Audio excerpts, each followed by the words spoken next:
we just completed another issue. Very excited about our Black History Month tribute issue. So if you don't have your Las Vegas Black Image magazine, please call the Review Journal and tell them, beam me up, Scotty. Give me my Black Image magazine at 3830400. That's 3830400.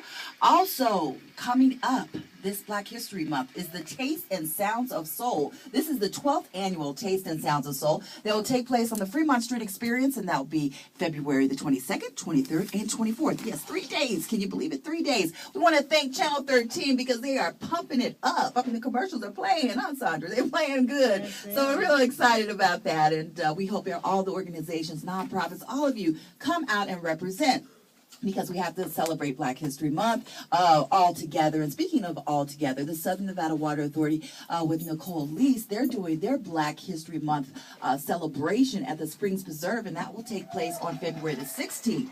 And it is going to be fabulous. There's going to be fun for the whole family, the children, face paintings, music, soul food. It was just going to be a wonderful event, as well as I'm really excited. Alex Haley's widow will be speaking at the Springs Preserve. Again, that's February the 16th, and you need to call over to the Springs Preserve to get more information for your ticket information, but it's going to be wonderful. So that's going to happen on the 16th. Our event, the Taste and Sounds of Soul, is going to happen on the 22nd, 23rd, and 24th. So if you're interested in becoming a vendor, give us a call, 615-8216, 615-8216. Would love to hear from you. Now, without any further ado, we are going to have a lot to talk about, so get by your phones, and we want you to participate because a lot of great information. I am so excited because I have all my sisters in here. You know, I'm surrounded by boys in my house. You know, my husband, my 2 sons. It's great to be around ladies, and beautiful ladies at that. And we have here Shawnta Jackson, and Shawnta is with the Southern Nevada Health District. And also we have Monique Harris, and she's with Southern Nevada Children's First and National Coalition of 100 Black Women.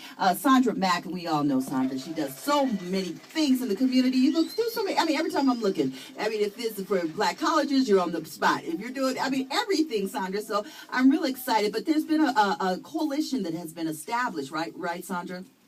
Right. Okay, it's Shawnta. Am I saying it right? Yes, you are. It's Shawnta. Okay, Shawnta. I guess Sandra. Okay, now, you're talking about a tongue twister. But it's really exciting because you all are coming out very strong. This is the business of our teens, the business of our girls, and we have to watch the girls and make sure our girls are doing all the right things so that their future is really guaranteed and they have some success in their lives. But you have a teen pregnancy prevention program. Tell us about it. Well, the Southern Nevada Health District, we have a teen pregnancy prevention program. And what we do is, well, first we're funded by the Office of Adolescent Health. And what we do, we go out and we teach HIV evidence-based curriculum, which also includes STD prevention and teen pregnancy prevention. We go to juvenile detention, foster care, and probation, and we teach these classes to these youth. Mm-hmm. But in addition to teaching the classes, SNHD decided that in order to make this teen pregnancy prevention initiative more sustainable into the community, that a coalition needed to be developed. So what we did is we held an exploratory meeting with over 23 agencies who shared interest, individuals from these who represent these different agencies, who shared an interest in the coalition. And here we are today, about not even a full year later, with the Southern Nevada Teen Pregnancy Prevention Coalition.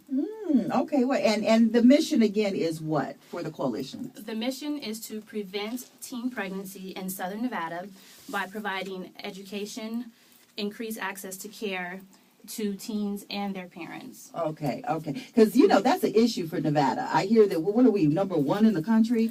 Number 2. Okay, number 2. Well, we still top 5. Yeah, Monique, we're top 5. And tell me about your participation with this initiative. Well, I'm serving as the vice chair of this initiative.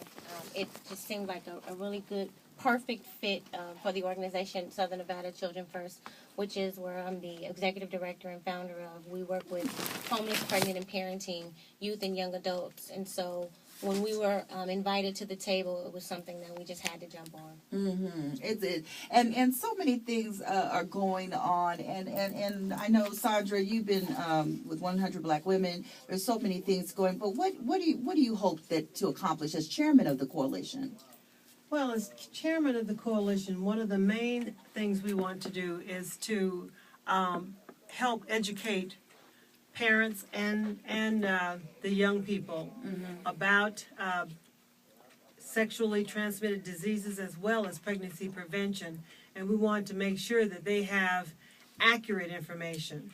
And we also want to make sure that there are materials that are available so that the parents will have accurate information, and the teens will have and we want to reach down below the teens, because we think that if we're going to do an adequate job of curbing the teen pregnancy rate, we have to start with young people, help them develop a high self-esteem, help them have goals, help them. And research shows that students who get involved in extracurricular activities in school are less likely, the girls are less likely to get pregnant. And so we need to make sure that they are engaged in their schools, and that they feel good about themselves, and they don't need to fall prey to some of the things that cause young women to get pregnant. And I was wondering, Shawnta, what seems to be the number one reason why so many young girls are getting pregnant? You know what? There are multiple reasons, and it wouldn't be fair for me or anyone else to say this is the one reason. Okay. Some reasons could be just because no one ever talked to them about pregnancy prevention. They, for whatever reason, don't have access to birth control, or they have access to birth control, but they don't know where to access those services, or they are not comfortable and they don't have a trusted adult to help them guide them through the process. So that could be one reason.